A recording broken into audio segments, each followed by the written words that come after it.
עם ישראל היקר, בוקר טוב, מה העניינים, מה קורה? כולכם שמעתם אתמול על יער שוויץ, יש פה דגל, ואת הדגל הזה הורדתי לחצי התורן.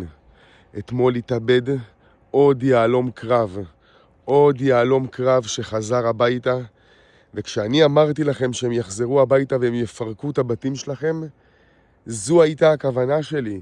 לא שהם ישברו את החלונות, הם פשוט ישימו לעצמם קץ לחיים, ומי שיתפרק זה המשפחות שנשארו כאן. ההורים, האחים, הילדים, הסבים והסבתות. מה נראה לכם? שזה משחק ילדים? פוסט-טראומה זה לא משחק ילדים. פוסט-טראומה זה לא משחק ילדים. תעשו לי טובה. קחו את הנושא הזה ברצינות. אתם מזהים בן אדם שקשה לו, שהוא לא מדבר, שהוא בפינה, שהוא מתבודד, שהוא נעלם. אל תיתנו לו להיות לבד. תעשו הכל, משמרות 24/7 להיות לידו. תעשו הכל כדי להיות לידם. עם ישראל, אי אפשר עם הבשורות הקשות האלה.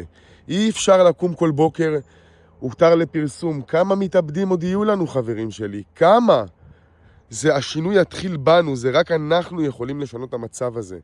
בואו נעשה משהו.